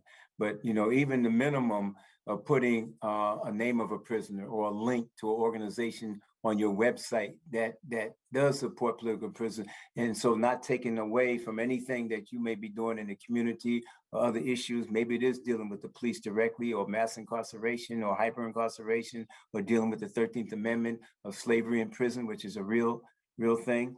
But just to be able to say that here's a link to National Jericho Movement, or here's a link, to the Malcolm X grassroots movement, or here's a link to the Black Alliance for Peace, or here's a link to the Black is Back Coalition. Here's a link to somewhere or something that's going to give you more information, and you can direct people that, even as that, because supporting political prisoners have to be a part of the infrastructure of a movement, if I can put it that way.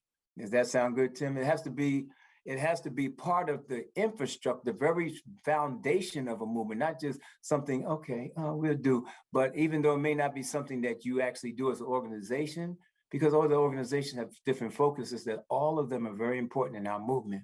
But you recognizing that is very important. You cannot leave a freedom fighter to rot in prison or abandoned. And we might die in prison. I mean, in the Quran, there's a verse that says, "Inna Allahi wa inna ilayhi raji'un." From Allah we came, and to Him we shall return. Is recognizing the fact that death is inevitable. Chairman Mao Zedong said that death will befall all of us. Some of our deaths may be as weighty as Mount Tai, and others may be light as a feather. Those that work and strive for the people and make those sacrifices, their death is weighty as Mount Tai. Those that are reactionaries and support the forces of oppression, their death is light as a feather. And so there is a distinction there, but we recognize, Mumia recognizes, Maroon Schultz recognizes, Leonard Peltier recognizes, all of the freedom fighters that are incarcerated, everybody, Imam Jamil Alameen, Mutulu Shakur, Sundi Ala Koli, everybody recognizes that death is inevitable. We're freedom fighters. We're not cowards up in these prisons. And even though we're getting old and we have infirmities and our health is failing, and this, 50 years is ridiculous on any standard on the planet Earth, and the only resolution for that is freedom. When we started this, we knew that we might die. We might have died by a bullet on the street when we was in our 20s. Now that we're in our 70s and 80s, we might die in a bed. No revolutionary really wants to do that sick in prison. But I'd be daggone if you don't understand that's the reality, that doesn't take any weight off or anything off the plate in terms of what we should be doing, but we should be building a movement where we can enforce a demand, not implement a beg. It's a difference. I think that's really brilliantly said. I also wanted to speak. You said like the resources that exist within the prison. I don't know a lot of us in the movement understand. What a loss it is when a freedom fighter is captured. When these activists who are often the most courageous or people who are sort of the most advanced in terms of their analysis or study and experience as either mass organizers or they're folks who have often a deep wealth of experience, and you as a movement you don't want to lose that. You don't want to lose access to that. And I know that everyone who goes to visit people who are the political prisoners, anybody who goes to visit Sundiata or anybody who goes to, especially Mumia, folks who go to visit people like Mumia and Sundiata, they come back and they always say the same thing. Is feel like, this brother is like more positive and more full of life than anybody I know on the street. And they come back energized and like they're ready to like tear down walls and shit. It's like it's amazing some of the life force that people build for themselves as prisoners inside, and you don't want to lose that connection to that because it's vital for the movement. The other thing that I would just say that I think I can tell you from my own experience, because I was arrested twice. The first time I did time was for it was after a protest that the police beat me and beat me some more. Man, it was like they just had to stop and smoke a cigarette before they went. They 11 tired and they had to come back and like start all over again once they got the feel for it. But I ended up doing about 11 months in the New York State system. And what happened for me though was in the first arrest was crucial to my development as a person and as a revolutionary. And what happened was I lost my fear of prison. And I now was dealing as a much freer person. You lose your fear of prison when you connect to the political prisoners. And what happens then is you can make decisions. You don't have to necessarily make a decision to go underground or, take it to the furthest extent. But once you have learned that you can do time, that there are people on the street that will support you, there are organizations that have your back, that you're tapping into a connection with activists who have gone before you and who will come after you, and that you're part of this movement that is willing to take these extraordinary steps as seem to be needed, then it's your own liberation you're talking about. You've now taken away from the enemy the thing that they mostly hold over us is the fear of doing time, the fear of doing prison, the fear of being separated from the community. And once you are able to breach that hurdle, you're able to take that step forward, you're liberated to make choices for yourself and for the movement that you could not possibly have made before. And that's only possible if you know that other people have your back. So that's I think also critical in how we think about building our movement and with supporting the political prisoners in mind. That makes sense? Yeah, I think just by involvement, first what I'm hearing you saying, Timmy, by your involvement in the movement, and then when something happens as a consequence to that, the fact that you know that you are supported and that you're not isolated and alone, that emboldens you in a very that builds your courage. You understand that, and I agree with I remember Huey Newton, who was the founder, and Bobby Seale, the founders of the Black Panther Party. He's saying like, "Prison, where's that victory?" Remember that? Yeah. And so, you can incarcerate my body, but my mind is free. And so that's your education and your involvement, theory and practice, theory and practice. We all know the drill, theory and practice, but we have to represent, what we are doing.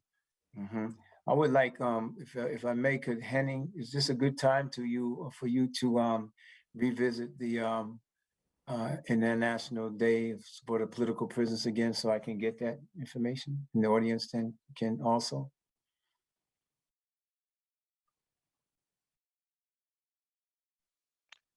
Klar. Was genau ist gemeint mit Informationen über den 18. März? What information exactly do you want to have? I mean, just tell me what it is again and how long. You mentioned something about 25 years, and just tell me Okay. about it and how Yeah. how can other organizations from the United States be connected with that, and so our actions of support can be some type of way reciprocal, all right, even in just Okay, acknowledging. sehr gerne. Der 18. März ist ein Tag, an dem die Pariser Kommune ausgerufen wurde, 1871. Das war der erste sozialistische Versuch damals, ne, als die Pariser Bevölkerung auf die Straße ging, sich gegen die Herrschenden aufbegehrt hat und versucht hat, eben die kapitalistische aufkommende Herrschaft zu überwinden. Diese Kommune wurde niedergeschlagen und es gab so viele Verletzte und Tote, aber er ging in die Geschichte der internationalen Arbeiterbewegung ein. Und es war die kommunistische Internationale, ne? Es war auch die Sowjetunion, die dann gesagt hat, der 18. März ist ab diesem Datum auch der Tag der politischen Gefangenen. Und diese Tradition haben wir in den 90er Jahren wieder aufgegriffen. Und seitdem machen wir sehr viele Veranstaltungen mit sehr unterschiedlichem Charakter. Ja? Also manche treffen sich einfach, wenn vielleicht auch kein Corona ist, treffen sich vielleicht einfach in einer Kneipe und schreiben Postkarten an die Gefangenen. Wir veröffentlichen zum Beispiel in unserer Zeitung Adressen. Ja? Und dann werden einfach Briefe geschrieben. Andere machen Demonstrationen und fordern die Freilassung von Antifaschisten, von Menschen aus der Klimabewegung oder anderen oder auch den kurdischen Genossinnen. Und dieser Aktionstag, den gibt es inzwischen auch in anderen Ländern. In der Türkei zum Beispiel wird das inzwischen auch wieder aufgegriffen. Und wenn wir über den heutigen Tag es schaffen würden, in Kontakt zu bleiben und zu sagen, lass uns das im nächsten Jahr zusammen machen. Ja, also wir machen zum Beispiel Veranstaltungen auch natürlich für Mumia, ne? Hier in Deutschland. Und nehmen wir an, lasst uns zum Beispiel eine Videokonferenz machen oder lasst uns eine Live-Schaltung von einer Demonstration machen zusammen. Ja, dann schaffen wir eine internationale Verbindung, die dann noch stärker wird und die diesen Aktionstag für die politischen Gefangenen noch internationaler macht und dadurch noch mehr Wirkung entfaltet. Ich finde das gut, dass du das nochmal aufgegriffen hast. Lass uns das zusammen machen. Also wir können diese Veranstaltung heute als einen Auftakt begreifen, in Kontakt zu bleiben und uns einfach immer mal wieder austauschen, was gerade passiert in unseren jeweiligen Kämpfen und schauen, dass wir sowas zusammen realisieren. Wir würden uns sehr darüber freuen. Und wenn das gelingt, dann sind wir einen Schritt weiter, glaube ich. Okay, so the International Day of Political Prisoners. So the 18th of March is the day in which the Parisian Commune was declared in 1871, which was the first socialist to try to abolish the capitalist regime and society, but it was destroyed in some way. There were many dead people, many injured people, but nonetheless, it stayed in the working community, also in the Soviet Union, and then became the International Day of Political Prisoners. And the Rote Hilfe revisited that tradition in the 1990s. And they do a lot of events, like for instance, some people just simply meet up in bars or restaurants and write postcards to political prisoners. The Rote Hilfe, for instance, publishes addresses of those political prisoners in their newspaper. Others organize demonstrations and demand the freedom of political prisoners who might be incarcerated for fighting for anti-fascism or for climate or anti-racism and everything. And this day also exists in other countries, for instance, in Turkey. So it would be really great if it would be possible to stay in contact and work together to make this day more international. For instance, the Rote Hilfe also does actions for Mumia, for example. So it would be really nice to maybe work together for the next International Day, so 18th of March next year. Whether that be doing like a video conference or streaming a demonstration or whatever. It would just give a stronger international connection, and then that there would be more effect in following that. So we can see today as like the beginning of a stronger exchange for the two movements and the fighters, and let's stay in touch to update each other on what's happening in the different fights. So it would be great to work together for the next day and coming forth. Okay, yes, indeed. Thank you. I think that goes into the whole question and the necessity of genuine, sincere international solidarity. Even though it's reflecting itself by movements and not necessarily governments at all, but movements and the people are doing their busy work on the ground to make those vital connections from one country to the next. Just as the forces of reaction do the same thing. They do it on the governmental level, in spite of their contradictions. They're always, and this is just what we know. I can only imagine the things that we don't know, the sophistication of their unity and working together, the skullduggery, the intrigue that goes behind everything that they do. These powers that be, when they meet to make sure that the conditions in their country remain just so, that the rich remain rich, that the wealth remain in the hands of the few, and that the most majority of the people, are laboring all their life, and they do all the things necessary to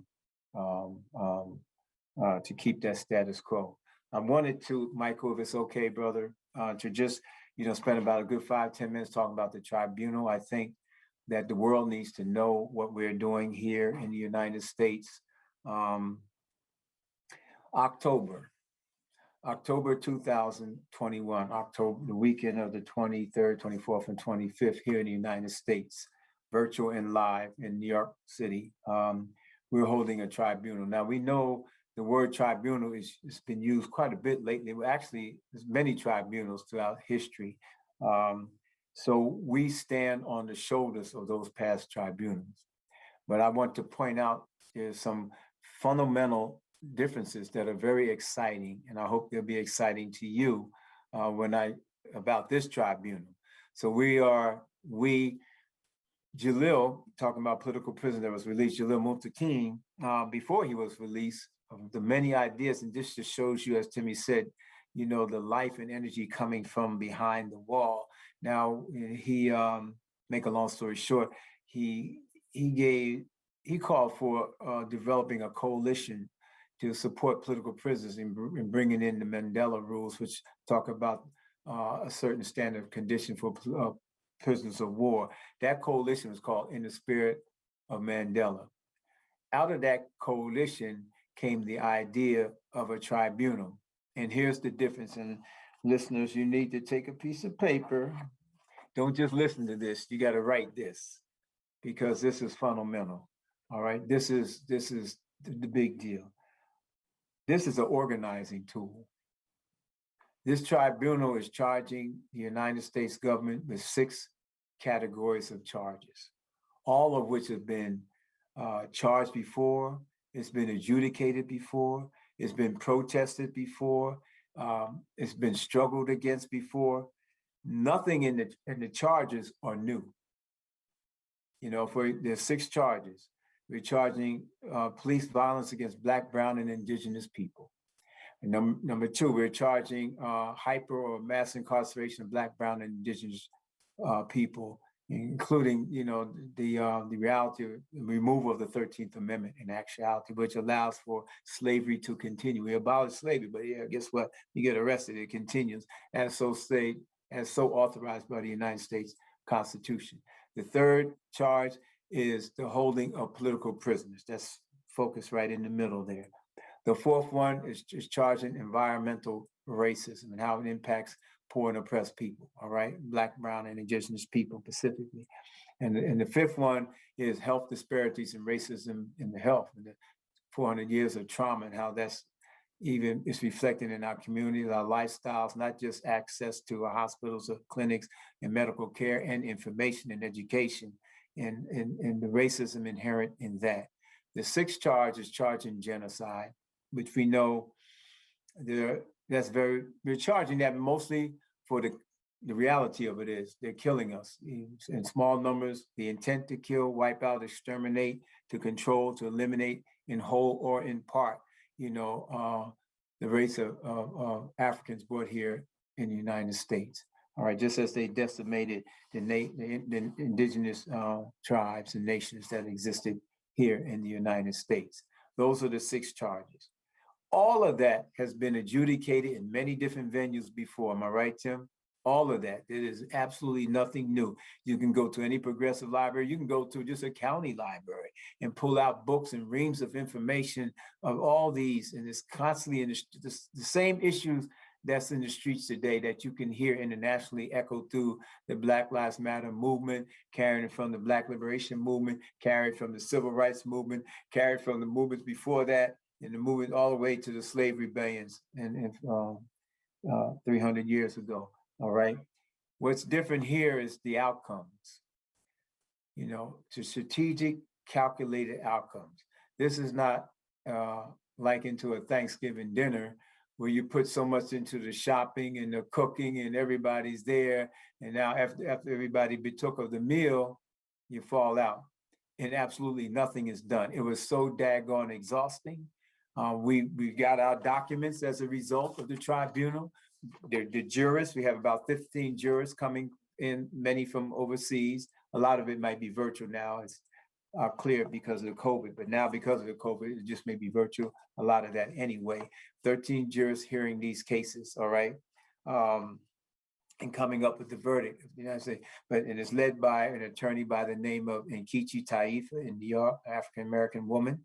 And so we're going to have a stellar legal team to present this. We'll be calling witnesses, impacted witnesses, expert witnesses on all these categories right here.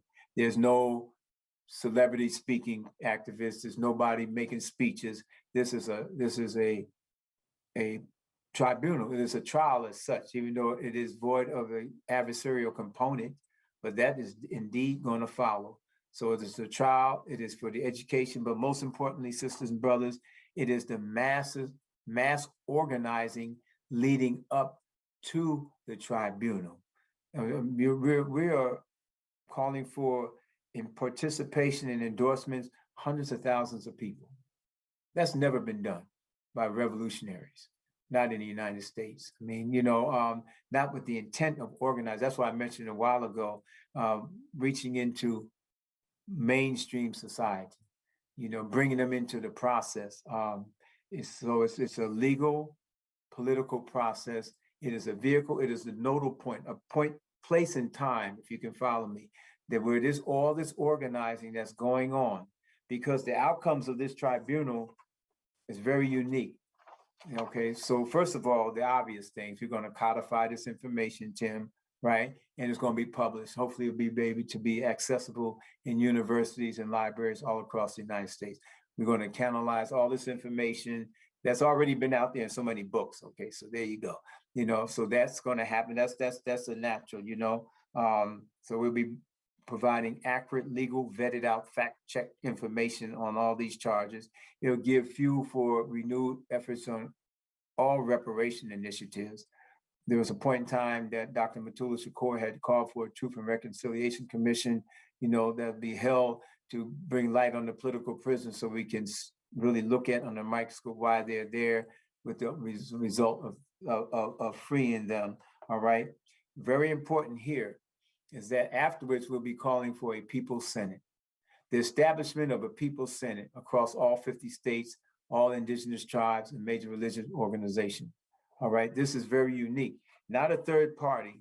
We have in the United States, you have the Democrat and Republican Party. We're not going to have another party and add to the fray, take away, and then take away from the liberal Democrats, the liberals, and then have some reactionary Republican get in because you have a third party, you got 30,000 votes. Okay. Yeah, anyway, so, and I'm not, maybe I shouldn't have said it like that, but we got to think this shit through, man. You know what I mean? So, but so People's Senate is different. So we're kind of building the car as we're driving it, okay? That we know that we're going to have, and I want your take on this, Henning, or if you don't mind, when it's over, we're going to realize we're going to have conventions in different regional areas, not telling how we may actually do this. I said 50 states, representation, all 50 states, and true representation, and that's why we're organizing so much leading up to the tribunal being a nodal point right there. We're going to air out these, but it's just an event to focus on as we organize. And as a result of this event and whatever happens up, the publications and the verdict read it before the UN and all of these type of things, then afterwards we would have established and set the stage because of the organizing that's been done to mobilize mass numbers of people that the left movement in the United States has not been able to do. Not in a visionary thing, and not comparing it to activists and movements in the street that are spontaneous as a result of some murder, the protests, or a war like the Vietnamese war protests, how huge they were. The 15th of every month was more moratorial, stuff like that. But this is a building process. It's not a protesting process. If you can see the difference of this. And we know that having a People's Senate, somehow or another, it gets down to this. We're going to have to be able to organize and influence and educate the people of a place called the United States of America. Otherwise, as I said earlier, when two horses fight, when the reactionary forces compete with one another, right-wing, conservative, reactionary forces that raided the Capitol building, that whole ilk, this versus the liberal society, which is the mainstream society that's kind of working and moving. And then how can we leverage that? How can we get in, Timmy? How can we get in to really influence people? That means that individuals like myself, coming out of a movement of the Black Liberation Army, we're going to have to cultivate what we say. We're going to tweak what we say so that we can really educate people and bring them into this revolutionary process. We're going to explain it in different creative ways. Otherwise, it's just like what they said, the definition of insanity, keep doing the same thing, expecting a different result. We can't keep doing that. And so we're looking at this whole thing, and it's a people's process. Like, again, I said, inviting people in. We have a meeting tomorrow, the third Saturday of every month, where people can hear what's being said. They can join the committees. It's not a thing where a couple lawyers get in a room and write an indictment, have a tribunal because of the virtual ability of Zoom and all this. You can hear it and look at it and be excited about it. You were not part of that process. You don't even know what's going to happen as a result of that process. Somebody takes the papers to some room on the third floor of the United Nations by the bathroom, by the elevator, and you never know what happens. I can tell you what happens because I've been to the UN numerous times, in Geneva and in Manhattan. And I know what happens. Nothing happens, and you know it too. You know it too. So you do all this work, all this legal work, you present the documentation, they're committing genocide. Yes, you signed the petitions, but there has to be a vision. There has to be a mobilization of actual action that people can relate to, not run from, but relate to and be a part of. You know, so, and this is going to be very important because I'm not on the page of the sky is falling. Oh my God, they're killing us. This is going to happen in the next 2 years. I'm not on that page. Matter of fact, Allah has all control. I don't know. That's not the. It's just the fact that we know that we had to organize on a different level, and that does not mean that you and your organization and anybody listening abandon what your organization mission is. The work that you do in the community. It has nothing to do with that. We're not saying leave what you're doing and come here. It says be part of what's going here and continue to do what you're doing. But you have to be, you must be a part of this. This is an opportunity. This tribunal is opportunity to let the world, it's an international tribunal, to let the world know in documented, vetted, fact-check manner on a stage. You can call it political theater, whatever you want to call it. I'm a playwright. But you have to be able to let people see it for what it is, captured just like that. People listening that really didn't believe that this is happening. Just like George Floyd's death woke up a lot of people that didn't even believe white racism exists. Now people are questioning that. And this is, I'm sorry for, unfortunately on the back of this dear brother, but like his daughter said, daddy changed the whole world, you know? That sister, the name escapes me, George Floyd's daughter said that, and it's so true. They got the murals of George Floyd all around the world, you know? And if you ever saw the movie Spook Who Sat by the Door, which you haven't, you should see it written by Sam Greenlee. These brothers, they were guerrillas. They trained themselves and ready for whatever. They were cocked and ready for a revolution, whatever there was the spark that ignited this prairie fire. And you know what the spark was? The shooting of a drug dealer by the police. So you never know what's going to really tip the scale of mayhem. But I know one thing for sure, you better be prepared. You better be prepared on a level that we're not. So last thing I want to say about this tribunal, it sets the stage for that type of organizing that we haven't seen before. It takes us out of our silos of the organizations that we're dealing with. It opens up, it creates an environment for us to be able to do other things that we've been calling for, like even the Republic of New Africa, free the land, raising your own flag. Well, this sets a stage. This sets a stage where hopefully it can raise a level of consciousness massive enough across the United States, you know, where these other initiatives, historically time appropriate, can be implemented. You know, because other than that, if you think that you're going to wait till depression gets so bad, they say oppression breeds resistance. Well, that's true in a relative way, but oppression can cause your extermination too. You're going to rise up under the embers of a place called the United States, and I'll discount you, you're tripping. Now, you may find an enclave down somewhere in some part of the country, run and hide and be ready in case they come, grow your own food. That's good. Maybe we need to do that. But in the meantime, what are we going to do to be proactive, to try to level the playing field, educate enough people so that we can have a protective buffer of consciousness that doesn't exist right now, so that we can be able to have a larger microphone to have another narrative. That's what this whole thing is about.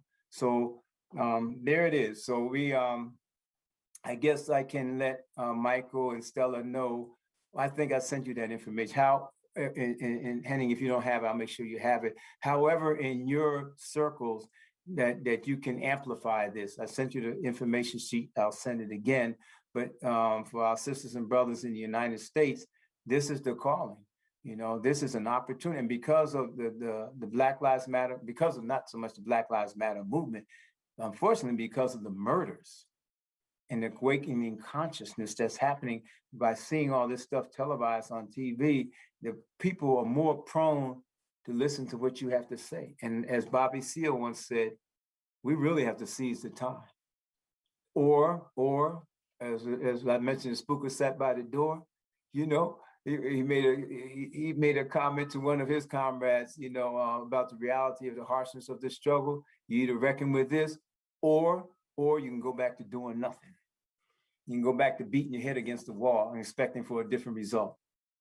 And I'm not, and you can call me being sarcastic if you want, but the tale of the tape is clear. It's 2021. I robbed banks to free the land, the money, and we don't have an apartment to account for. Now call me shit. Spent 2 decades of my life fighting for this. Call me shit. You think I'm jiving? Everybody that's not even political has land now, except the revolutionaries. Everybody political has land. They went on and did their thing. We're so muffled and bridled by our own ideology, we can't even go to the refrigerator to get a piece of chicken together without arguing and fighting. You call me shit, because you know I ain't jiving. You know I ain't jiving. If we don't come up with a different plan, and this is a plan. This is a plan, P-L-A-N, plan. And we're asking people to be down with it. It's not an individual plan, it's not my plan. I'm just a worker in the plan. It's not my plan. It's not based upon any one person or anything like that. You know, we're gonna get down. This is an opportunity for us to really organize. It's not stated in, I know I'm gonna belabor the point where you lose the point, so I'll shut up in a minute. It's not worded in such a way, and with a lot of thought, we have some real good comrades with this. We have Sekou Dinga, Aisha Muhammad, Taisha and Ichi Taifa.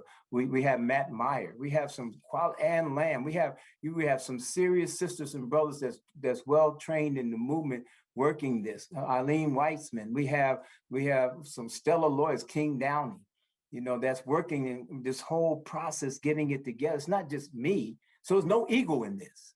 Nobody's claiming it. Yeah, man, you know, no, so you can forget that. This is a really true people's process. We're vulnerable. We're open to criticism. We're open to your input. You're just transparent. We're $25 an endorsement. Get your $25, but when you talk about 200,000 people endorsing something, now you're talking about do the math, times 25 times. So in that budget is necessary because once this tribunal is over, we got all these high-class lawyers doing all this pro bono work. But when it's over, who's going to lobby Congress? Who's going to introduce these cases, you know, for maybe civil cases? And we are going to go after the civil case too. So I said, okay, yes, the human rights show, but it's civil rights too. Because even when the police kills a brother or sister in the street, you know, and they're not even indicted, a couple of months later, the family, George Floyd got $20 million. I mean, it's divided between the city, the lawyer, and the family. Breonna Taylor got $12 million. And so you can't discount that. Well, I know the money doesn't compensate for the loss of we know it. I ain't got to play games with you. I'm just talking real talk. You can't negate the civil stuff because you might have to take things into court one after another. That's how we got Mumia his treatment. Those lawsuits, working with the attorneys from the Abolitionist Law Center, Brett Grody, all of them.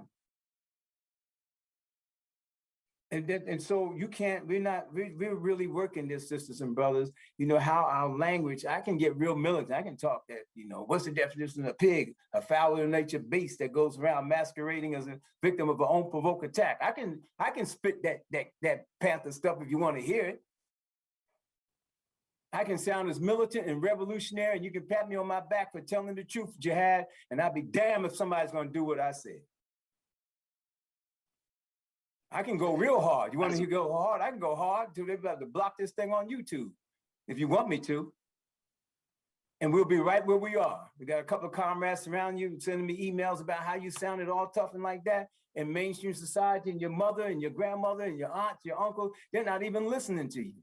You scared everybody away from the picnic. I've done it, I know. I've been there. I know, and my whole family was scared to death of me. I was like, I said, oh God, is that him? And that's when I was 16. And you would not want me sitting in your living room when I was 24, talking about free political prisoners. You'd be scared to death. I know what time it is. And if you're not ready to go through tell me, give me the high side, Michael, if I'm talking too much. I know what time it is. Are you suited and booted for this struggle? And I'm talking to the activists. So when the police hit you upside your head on the street corner demonstration and put you in jail, hey, it smells pepper gas. Okay. Okay. Do you forget the beast that you was protesting against? You're expecting him to be humane because you're on the street corner? Rubber bullets and all? Ask the Palestinian sisters and brothers. They know what time it is. If you ain't ready to pay them dues, as Malcolm said, you need to get out the way because you're blocking this. This is called, and so this tribunal is just it's an opportunity for us to go kind of like into it like that. We don't have to go like that. We can go like this, like a mudslide. I mean, it looked like a little bit of mud, but as it gets momentum coming down that hill, you won't be able to stop it, and neither will the state. And this is the opportunity to do that. Or you can go back and talk as militant as hell on your next program and be satisfied with 70 people listening and thinking that you did something. And it's the same 70 people at that. Nobody else is listening that's new. These are the lessons that I learned from penitentiary life and from, I can go home and I got a beautiful wife. I got 4 kids. I got 4 grandkids. I love my family. I can go back and turn on the TV after every demonstration and watch Jason Bourne kill a bunch of people, whatever the case may be, and do what everybody else did. But as George Jackson said, after that demonstration is over, you better be ready to put in some serious work. And like I said, this tribunal is giving you an opportunity to be part of this mudslide that's going to push things straight out the way, level the playing field, without even necessarily firing a bullet at this time. Ich glaube, das war die motivierendste Rede, die ich seit langem gehört habe. Ich freue mich darauf, mehr davon zu hören. Ich kann gar nicht auf alles eingehen, was du gerade gesagt hast, lieber Genosse. Ich muss sagen, ich glaube, dass wir in Kontakt bleiben. Ich glaube, so viel haben wir heute ausgemacht miteinander und wir haben viel voneinander gehört. Ich zumindest habe eine Menge gelernt. Ich werde mich langsam ausklinken müssen. Hier wird es spät und lasst uns die Zusammenarbeit vertiefen, wie gesagt. Lasst uns bald wieder voneinander hören. Ich für meinen Teil verabschiede mich für heute Abend und bedanke mich für die Möglichkeit, mit euch zu sprechen. Bedanke mich für das Organisieren dieser Veranstaltung und die tolle Übersetzung. Henning, bleib noch 2 Minuten noch drin, Stella übersetzt noch deine Sache, dann sage ich noch was und dann ist, glaube ich, auch durch.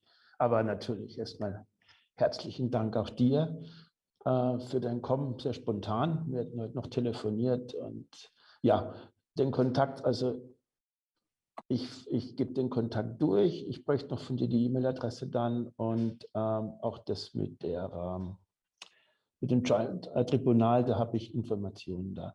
Aber auch zu dem 18. März würde ich dann, das können wir mal wann anders machen. Genau, lasst uns ruhig mal wirklich so auch in Kontakt bleiben. Okay, Stella, vielleicht noch kurz eine Abschlussübersetzung für Timo. Okay, so first, what Henning said is it was the most motivating speech he's heard in a long time, and he's very excited to hear more. And he personally learned a lot, and he's very certain that he'll stay in contact just because we open up so much tonight in this talk. And he's really excited for what's to come. But because it's getting super late in Germany, he's going to leave now. And Michael will also share the contact between you two and give information about the tribunal and the 18th of March and everything. So thank you for coming. We're going to wrap up like now because it is getting late. And yeah, thank you all for coming. Thank you all for your contributions. It was a really great opportunity. And yeah.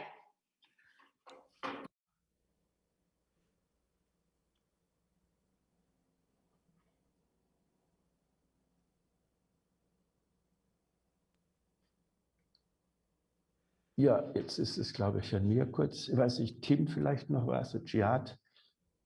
Hier ist es Mitternacht. Ich glaube, es waren 2 intensive Stunden.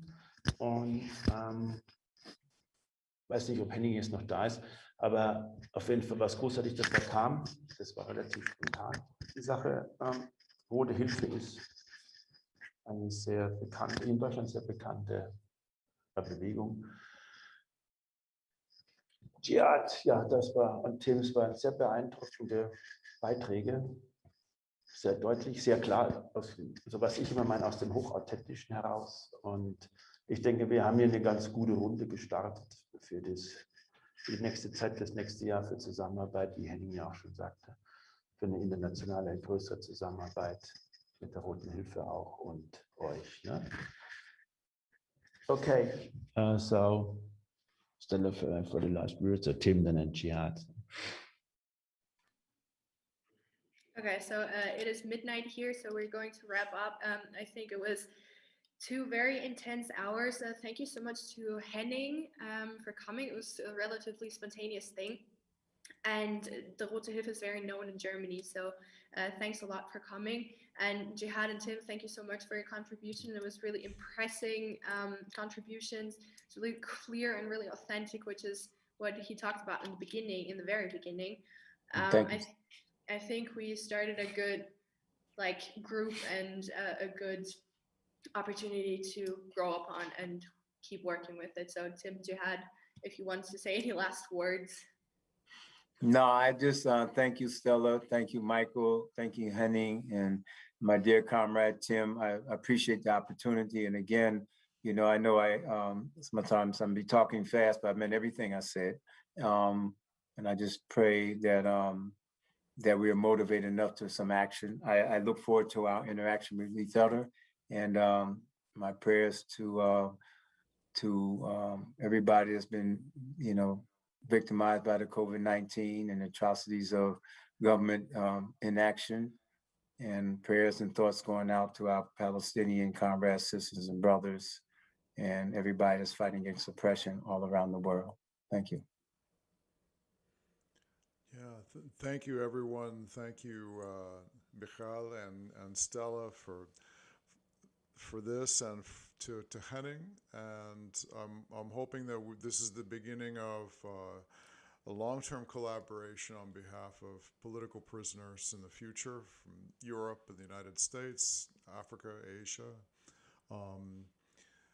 This is what we do. This is solidarity in action, and this is how we make it happen. So I'm grateful for this opportunity, and we will make it happen. We will do this. Mm-hmm.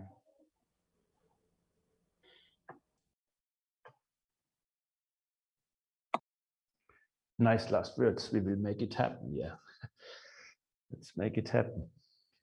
That's why we started the 5,000 poems, Tim, didn't we? To happen. So we start to happen, that it happens. Yeah. Ja, Henning, großen Dank. Bist du doch noch da? Freut mich. Ja, ich bin auch da. Ich bedanke mich bei euch. Ich sag so, und ich weiß nicht, schickst du mir eine E-Mail noch oder du hast meine E-Mail, glaube ich, Henning. Und dann bringe ich alles zusammen. Ich habe mir auch ein paar Notizen gemacht für Radio, vielleicht für Ausstellungen, Theater und so on. Auch Zusammenarbeit würde ich versuchen. Im Tribunal und den 18.03. auf jeden Fall auch nächstes Jahr. Okay. This gave me the idea, Jihad, that